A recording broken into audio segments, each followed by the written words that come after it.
बिस्मिल्लाहिर्रहमानिर्रहीम। अस्सलाम वालेकुम। मैं हूं गुलफाम चौधरी। आप देख रहे हैं मेरा फेसबुक पेज और यूट्यूब चैनल। पाकिस्तान की सियासत में अहम तरीन डिवेलपमेंट हो रही हैं और मुसलसल डिवेलपमेंट्स मुतवक्के हैं। यकीनी तौर पर जो पाकिस्तान के हालात हैं वो यकसर बदलने जा रहे हैं और बड़ी बड़ी तब्दीलियाँ मुतवक्के हैं। इस हवाले से हमारे साथ मौजूद हैं सिद्दीक जान साहब। उनसे जानते हैं क्या डिवेलपमेंट हुई हैं, पहले उनकी बात सुनते हैं फिर उस पर बात करते हैं।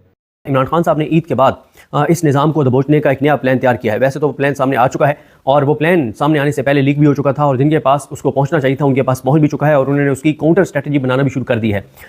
इमरान खान इस वक्त क्या चाह रहे हैं? देखिए, 8 फरवरी का जब इलेक्शन हुआ, जिसको इमरान खान कहते हैं कि वो इंतखाब नहीं था, इनकलाब था, पाकिस्तान के लोगों ने जिस तरह से निकल के तमाम तर जबर बर्बरियत फसाइयत यजीदियत के बावजूद, खौफ के बावजूद, तमाम हथकंडों के बावजूद जिस तरह से पूरे निज़ाम को शिकस्त दी, वो पाकिस्तान की तारीख का एक खूबसूरत दिन था जब पाकिस्तान के लोगों को अपनी वोट की पर्ची की ताकत का अंदाज़ा हुआ कि ये वोट की पर्ची की ताकत कितनी अहम है कि जिसने बड़े बड़ों की गर्दन के सरिये निकाल दिए, उनको नंगा कर दिया और उनको क्या कुछ नहीं करना पड़ा लोगों के वोट को बदलने के लिए। 24 घंटे तक फिर जो है वो फॉर्म 47 तैयार होते रहे और फिर उसके बाद हमने देखा कि कई दिनों तक जो है वो लाहौर में प्रिंटिंग प्रेस जो है वो ऑन रहे और बैलेट पेपर छपते रहे और डब्बे भरते रहे। तो ये किया पाकिस्तान के लोगों ने, अपनी वोट की पर्ची से बड़े बड़ों के की गर्दनों के सरिये निकाल दिए। लेकिन हुआ ये कि जब वोट चेंज हुआ तो इमरान खान, जब ये फॉर्म 47 तैयार हुआ, मैंडेट छीना गया, तो आज तक इमरान खान ये कहते हैं कि अगर उस दिन तहरीक इंसाफ के लोग ये फैसला करते कि फौरी तौर पे धरने दे दिए जाएं तो ये मैंडेट चोरी नहीं हो सकता था। क्योंकि आपको पता है कि इलेक्शन के मौके पे लोग चार्ज होते हैं, हज़ारों लाखों लोग चार्ज होते हैं हर हल्के के अंदर और हर हल्के में टोटल पुलिस जो है वो और फोर्सेस मिला के 5-7 हज़ार होती हैं। तो अगर लाखों लोग उस दिन चार्ज होते हैं, हर बंदा गुस्से में होता है कि मेरा वोट है, तो अगर पीटीआई उस दिन धरनों का ऐलान कर देती तो शायद मैंडेट बच जाता। खैर, वक्त गुजर गया। उसके बाद इमरान खान ने कहा कि तमाम पॉलिटिकल पार्टीज को इकट्ठा करो। वो भी तहरीक इंसाफ उस तरह से कामयाब नहीं हुई क्योंकि तहरीक इंसाफ के अंदर से कुछ किरदार हैं जिन्होंने ये किरदार अदा किया कि ये एक पेज पर ना आए तमाम अपोजिशन पार्टियां। अब इमरान खान को इस बात का इदराक है, खासतौर पर इमरान खान साहब को, महमूद खान चकजई साहब को, अल्लामा राजा नासिर अब्बास साहब को, सबजादा हामिद रजा साहब को, इन 4 शख्सियात को खास तौर पे इस चीज़ का इदराक है कि अब मामला इमरान खान की रिहाई से आगे चला गया हुआ है। इमरान खान को तो रिहा होना है, इमरान खान तो रिहा होंगे, उनको तो रिहा होना चाहिए। लेकिन मसला यह है कि जो केपीके में हो रहा है, जो बलूचिस्तान में हो रहा है, जो दहशतगर्दी के हालात हैं, जो लोगों के अंदर नफरतें हैं, मतलब मौलाना फजल रहमान ने असम्बली में खड़े होकर यहाँ तक कहा कि अगर बलूचिस्तान के 5-6 अजला पाकिस्तान से अलहदगी का ऐलान कर दें तो यूएनपी उसको तस्लीम कर लेगा और ये कोई हैरत की बात नहीं होगी। जो कुछ बलूचिस्तान में हो रहा है, जिस तरह से अभी परसों हमारे पंजाब के 7 पंजाबियों को, सराइकियों को, उनको यानी पंजाब के जो रहने वाले थे उनको उतार के गाड़ियों से, और सिर्फ इसलिए कि उनके शनाख्ती कार्ड पर एड्रेस पंजाब का था, और उनको बेदर्दी से शहीद कर दिया गया। और आप अंदाज़ा लगाएं कि जिस रात उनको शहीद किया गया उससे 2-2.5-3 घंटे पहले वज़ीर आला बलूचिस्तान जो फॉर्म 47 के हैं, सरफराज बुगटी, उन्होंने मोहम्मद मालिक साहब को एयरवाई पे प्रोग्राम में दावा किया, मालिक साहब को इंटरव्यू देते हुए कि इंच जो बलूचिस्तान के उसके ऊपर हमारी रेट बरकरार है। और जब उनका इंटरव्यू खत्म हुआ तो उसके 2 घंटे के अंदर अंदर दहशतगर्दों ने 7 पंजाबियों को, पंजाब के 7 पाकिस्तानियों को, पंजाब में रहने वाले 7 पाकिस्तानियों को बेदर्दी के साथ शहीद कर दिया गाड़ियों से उतार के, और कोई नहीं पकड़े गए कातिल, दहशतगर्द नहीं पकड़े गए। क्यों? फोकस ही नहीं है, फोकस कहीं और है। वो आपको पता है फोकस कहाँ पे? इमरान खान को जेल में रखना है, इमरान खान को तोड़ना है, उसकी बीवी को अजियत देनी है, उसकी पार्टी को एक्टिविटीज नहीं करने देनी, लोगों को बोलने नहीं देना, और जो मन मर्जी आएगी हमारी हम वो करेंगे, जो हमारा दिल चाहेगा हम करेंगे। हम बस मरियम नवाज हर वक्त टीवी पे नजर आनी चाहिए हमें, क्योंकि वो हमारा ख्याल है कि वो डिलीवर कर रही है, हमारा ख्याल है कि वो यूथ में पॉपुलर हो रही है, तो हमें हर वक्त मरियम नवाज चाहिए टीवी चैनलों के ऊपर, हमें हर वक्त वो नजर आनी चाहिए। तो जब ये तरजीहात होंगी तो फिर मतलब आप देखें कितनी चीजें, मतलब आज आप, ये शायद हमारे लिए छोटी सी खबर है जिसमें हम बात भी नहीं करते। आज मैं इस टॉपिक पे बात करूं, 10,000 लोग भी वीडियो नहीं देखेंगे। लेकिन पाकिस्तान का कितना बड़ा मसला है कि ये इस वक्त खुश साली जो बारिशें नहीं हुई और यहाँ पे इमरजेंसी नाफिज हो गई, पिंडी में पानी कम हो गया, इस्लामाबाद में ये चंद दिनों का रह गया है। 2 डैमों के हवाले से खबर आई हुई थी कि वहाँ पे टोटल 15 दिन का पानी रह गया था। ये तो कल से कुछ बारिशें शुरू हुई हैं, तो अल्लाह ताला करम करे। बार बार मस्जिदों में दुआएं हो रही थी कि अल्लाह ताला रहमत की बारिश बरसाए। इतनी पानी की कमी हो गई, यानी ये कुछ छोटा मसला है कि मुल्क के अंदर पानी की किल्लत हो गई है। मुल्क के अंदर ये जो अभी किसानों के साथ किया है, आगे पता नहीं गंदम के क्या हालात होंगे, सूरत हाल होगी, किसान तबाह हो गया है, कहाँ जाएगा। मतलब इन चीज़ों, क्लाइमेट चेंज कोई तवज्जो नहीं है, पोलियो कोई तवज्जो नहीं है। 10 अगर आप इंटरनेशनल लेवल पे 10 बीमारियां देखें जिनकी वजह से लोगों की जानें जाती हैं, तो उन 10 की 10 बीमारियों में पाकिस्तान टॉप 10 में। यानी जो बीमारी आप उठाएंगे ना कि इस बीमारी से दुनिया में नंबर 1 बात इस बीमारी से होती है, तो पाकिस्तान को आप देखेंगे तो पाकिस्तान टॉप 10 में है। दूसरी बीमारी देखेंगे दुनिया में जिसमें सबसे ज्यादा बात होती है, तो उसमें भी पाकिस्तान टॉप 10 में। 2.5 करोड़ बच्चा हमारा स्कूल से बाहर है, करोड़ों हमारे नौजवान बेरोजगार हैं, नौजवान यहां से डंकियां लगा के जा रहे हैं। कोई फोकस नहीं है कि हमने मुल्क का क्या करना है। बस टीवी चैनलों पे खबरें चल रही हैं, स्टॉक एक्सचेंज ऊपर चली गई है जाली तरीके से, इसको सेलिब्रेट करें। मरियम नवाज ने छा गई है, क्यों? मरियम नवाज को यह दिखाने के लिए कि वो छा गई है।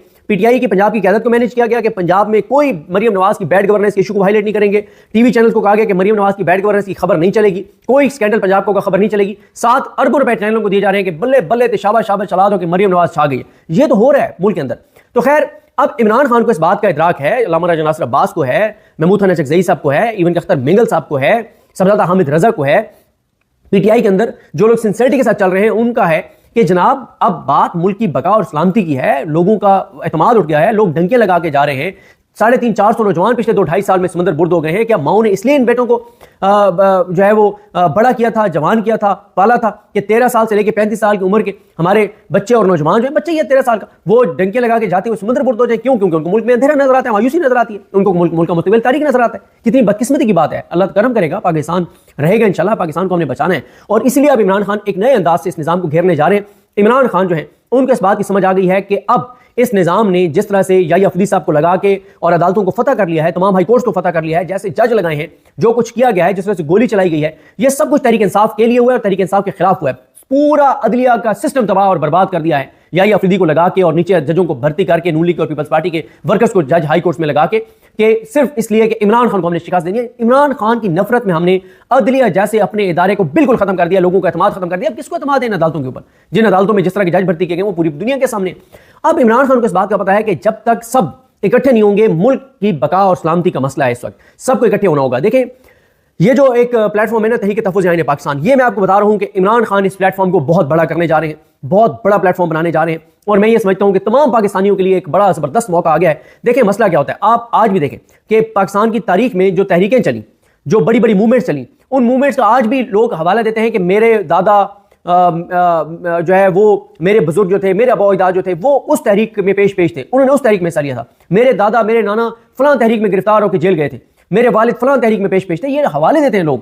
तो लेकिन लोगों के लिए ना इस वक्त अगर आप कहें लोगों ने वोट दिया पीटीआई को, लेकिन लोग वोट तो देते हैं, लेकिन ये नहीं हो सकता कि कोई आके ये कहे कि हाँ मैं पीटीआई के साथ, मैं पीटीआई में शामिल हो गया। आप कोई सहाफ़ी आपको ये नहीं कह सकता कि मैं पीटीआई में शामिल हो गया और मैं पीटीआई के साथ सड़कों पर आऊंगा, नहीं आ सकता। वो जाहिर है वो अगर जर्नलिज्म कर रहा है, वो कैसे एक पार्टी के साथ सड़कों पर आ सकता है? गो कि वो पार्टी हक पे है, उसके साथ जुल्म हो रहा है, जबर हो रहा है, वो सड़क पे रिपोर्ट करने के लिए तो आ सकता है, वो उनकी सफ़ों में खड़े होकर उनके लिए नारे नहीं लगा सकता।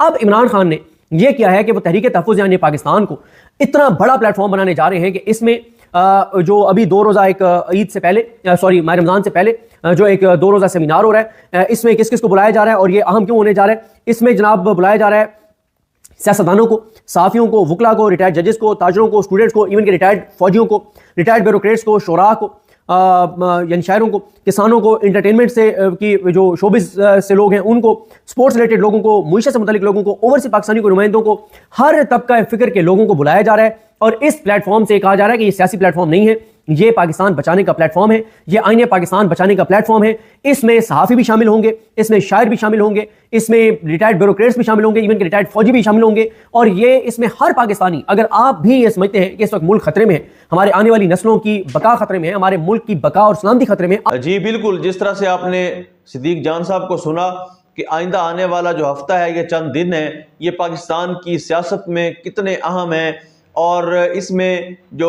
पाकिस्तान की सियासत है उसमें कितनी बड़ी तब्दीलियां मुतवक्के हैं। अल्लाह पाक वतन अजीज़ का हामी व नासिर हो। पाकिस्तान जिंदाबाद।